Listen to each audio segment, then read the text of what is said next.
Derivatives trading involves substantial risk of loss and is not suitable for all investors. Past performance is not necessarily indicative of future results. The information shared here is for educational purposes only and is not a recommendation to trade. Happy holiday, excuse me, happy holidays, traders. Thanks for joining me on this Trader Bite on Christmas Eve. This is how diehard you are about trading. It's Christmas Eve, December 24th, 2025 at 7:46 a.m. Chicago time. This is episode number 2728. I don't have a pre-market summary sheet for you today, so we'll just move fast through this. But we can start out by looking at what the relative ranges are, and they're looking pretty drab here. So that's where that stands. Let me reduce this there. So you can see that we're pretty much unchanged so far. What's going on here? 69.61. That's correct. Yeah, unchanged, very low volume, very low range. This is holiday trading. I don't expect anyone to be here. You're crazy to be here. But I'm in the office today, so I figured I'd do one since I missed yesterday. So that's where we are. Don't trade today is my point of view. I mean, we had initial claims came in pretty light, 214,000 versus 223,000. And really, there's not much else to talk about here other than the fact that it is a holiday and you're supposed to be chilling. So let's take a look at what we covered on Monday. So Monday, let me go to the recap screen to maximize this. Monday, we found ourselves in this red zone. And the idea behind Monday was that because we're finding ourselves in the red zone, we're very likely to be choppy in here, right? So we expect the markets to chop around in there for the session. But overall, if it does break, it should break to the upside, the key target being 69.60, right in here, this stock zone, right in here. So chop, and then break to the upside, take out the prior week's high and the one-time framing down on the weekly, and then push to 69.60, and that sets us up for a walk into 70.22, the all-time high, on a premium adjusted rollover basis. So that's the idea. Here's what happened. There it is. So this is that red zone that we found ourselves in, right? Between 69.02 and 69.26. Didn't change it. We found ourselves just chopping around in there on Monday, right here. This is Monday. And we finally broke through. We take out the prior week's high. And where are we today? 69.60. So it could not make it. It could not make it to the expected target of 69.60 that day, but here we find ourselves. And the 69.60 is important, this zone, because that's the beginning, the next area where we had a drop. Remember, where I see energy shifting and a push happening, and we leave these intraday single prints. These are marked as red areas. So you could see this is where the selling started, and so on and so forth. This is the bottom before the buying started. That's what these zones are. They're separate from stock zones. These are kind of immediate key areas. We do mark them with stock zones, but I do mark them on here on the actual trading platform in red. And the next key area above there is the 69.95 to 7,002. That becomes the next area. So 69.60 to 69.70 is where we find ourselves today. And the expectation is we had a pretty strong push higher yesterday, pretty directional. We finished with a point of control at the upper end of the range. We finished with a relatively weak high. The expectation is overnight would have us take out yesterday's high. It did not do that yet. We did not take out yesterday's high. We're completely balanced today because of the holiday, but overall, the expectation, now that we've gotten through most of the difficult structures below, the expectation is we continue to drift up into this 7,000 zone.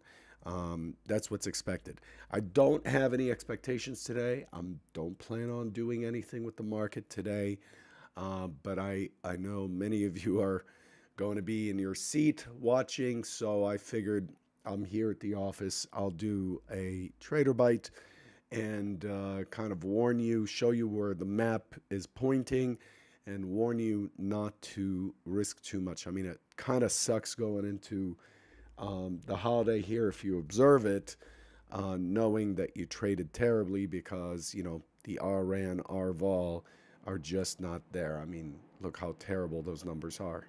26, 38%, pretty rough.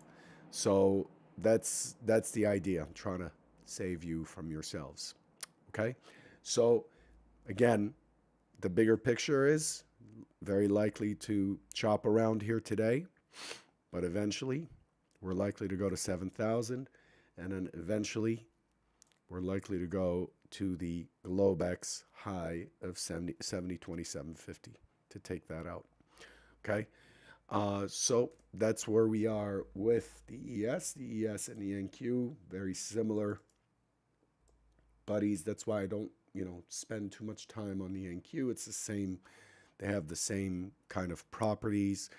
In fact, I'm going to start highlighting on the NQ what the key immediate areas are, and going over those.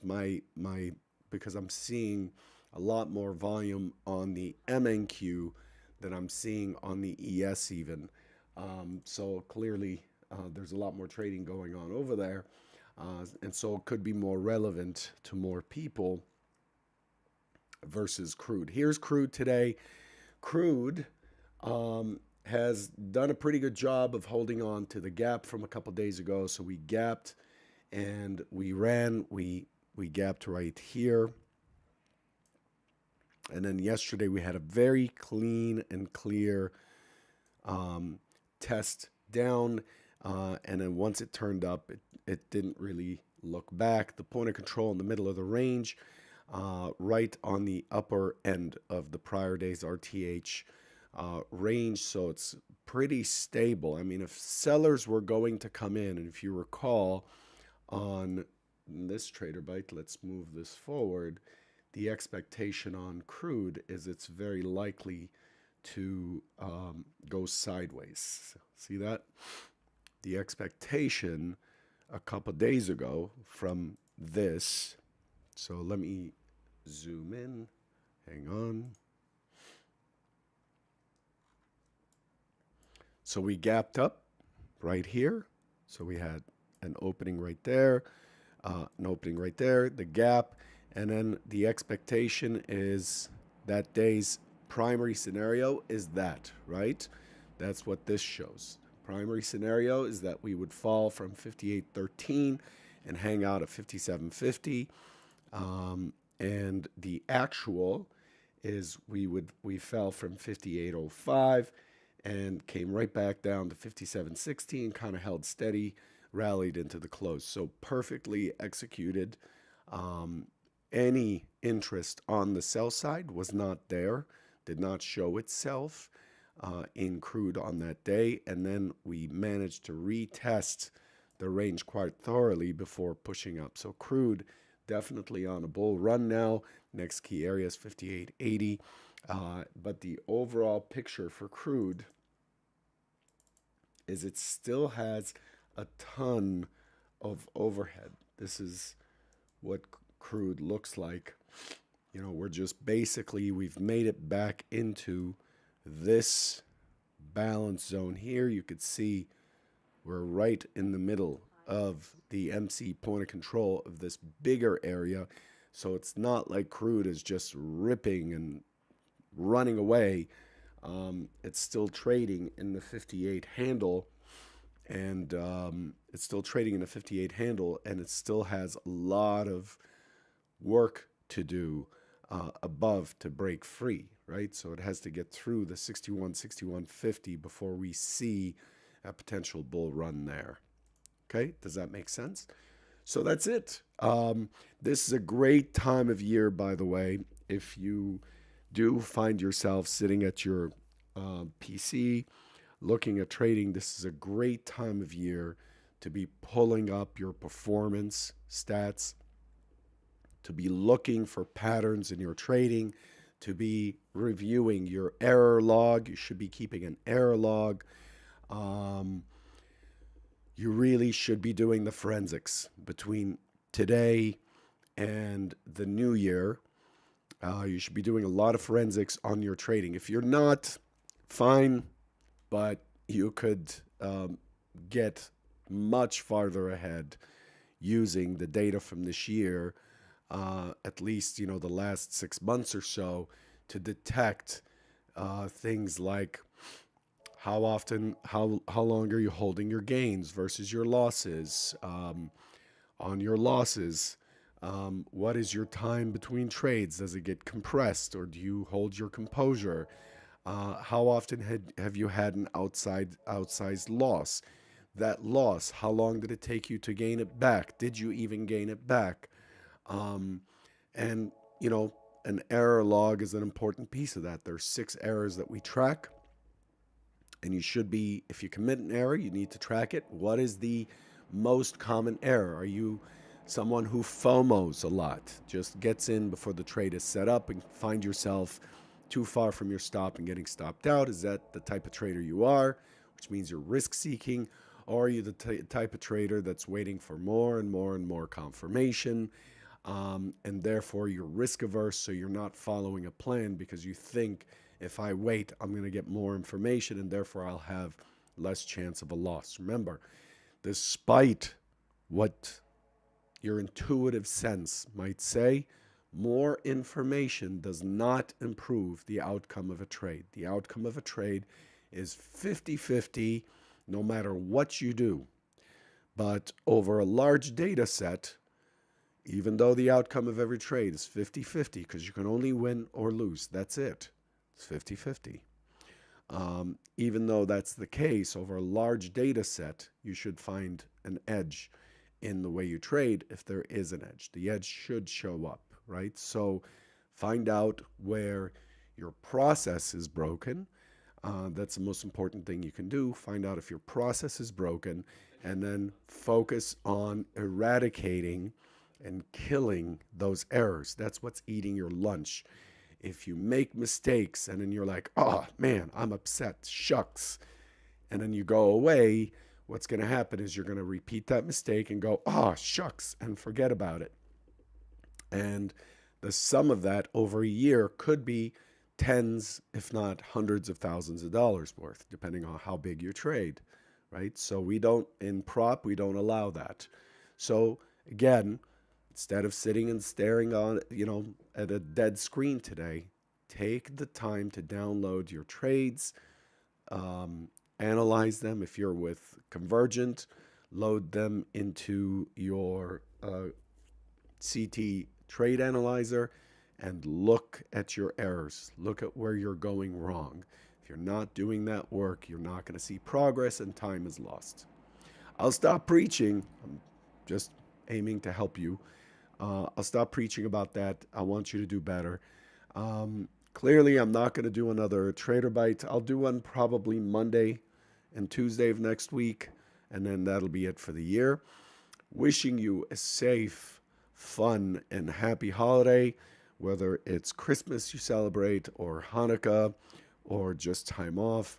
Best wishes, best of luck on what hopefully was a an interesting 2025, a successful one, I hope. And my deepest wishes to you for a successful 2026.